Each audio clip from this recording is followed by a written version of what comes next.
we have an exciting topic. It is about some of my favorite protocols in the world, ChainLink and Pyth. These two things are competitors, they're direct competitors. They offer very similar services to blockchains and DeFi in general. And I want you all to understand the differences so you can kind of understand what exactly they are and where they are a little different and where potentially one might do better than the other in the long term.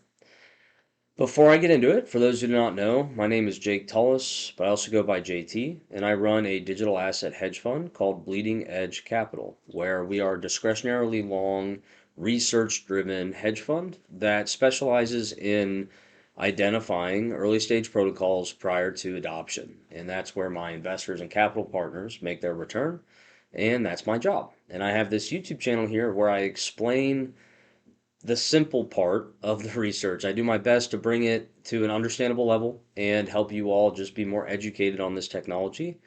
If you're investing, I want you to be aware of what these things are. It's one of the first rules of investing. You have to know what you're investing in. And this channel is where I publish all of my thoughts and opinions on exactly that.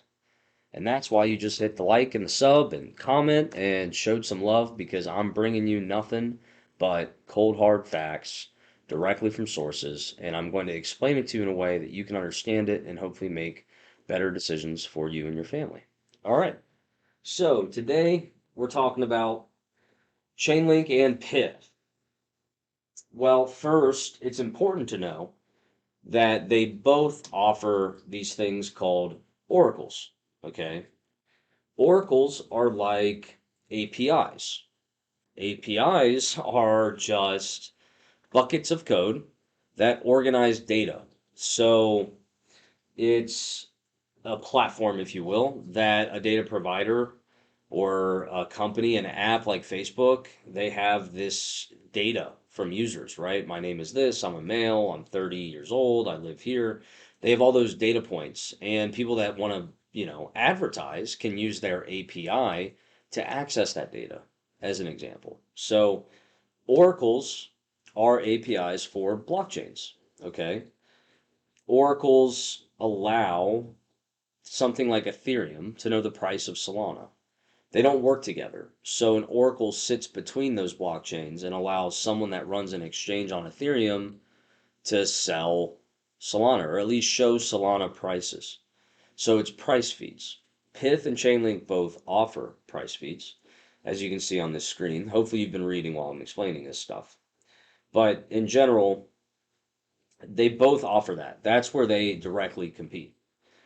Chainlink um, offers broader services, if you will. So with Chainlink, it's not just price data. It could be weather data. It could be really any type of data. If you have data and you already sell API access, making an Oracle network where you're the data provider and letting people plug into your Oracle is the exact same thing as selling your API. It's just selling your data to another industry or another sector, which is crypto. So Chainlink and Pyth are the two most prominent Oracle network providers. Now that you know what an Oracle is, we're going to start talking about the two different providers today, which really the biggest thing to understand is time in the market. That's Lindy's law. Something that's been around is more likely to stick around, essentially. It's talking about technology, right? We've seen that, right? The likelihood that Facebook disappears off the face of the earth after being here for 30 years is a lot less likely than on its third year, historically. So, Chainlink is 7 years older than Pyth, roughly. And Chainlink's main priority is the Ethereum Virtual Network.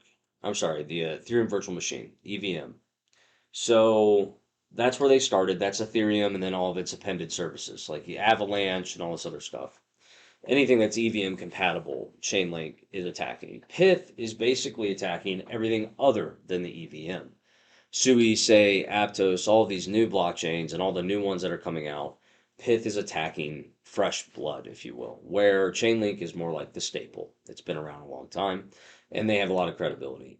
They also have other streams of businesses that aren't just Oracle networks. Chainlink also has this thing called CCIP, Cross Chain Interoperability Protocol. It allows blockchains to communicate to one another without needing to understand or interpret the stack of each thing. So, which basically means it's like a translator when you travel. Okay.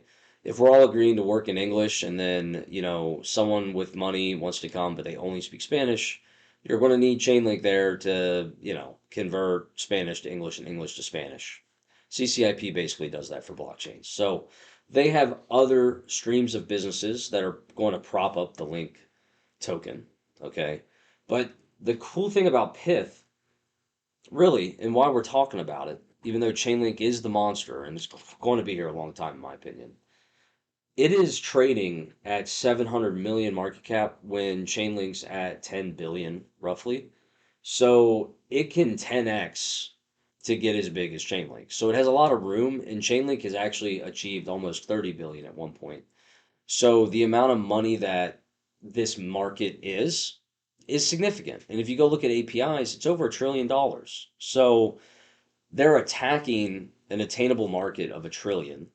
And you got Chainlink trading at 9 billion, right? It could 100x theoretically. And Pyth trading at 700 million, right? So I don't know what percent they're going to get. Someone could build something better than these two and take them both out, right? But as it stands right now, Pyth is trading at a much more reasonable valuation that has more upside. So it offers just, I guess, more upside in addition to the Oracle services that people seem to really love. And then you also have this, which is really important to look at. You have Chainlink over here on the left with about at max 38 billion value secured. And you have Pyth being, you know, mid. It's mid. Chronicle has more, WinkLink has more, but the rest are smaller than it. It's still got 5 billion though. That's a lot of money, guys.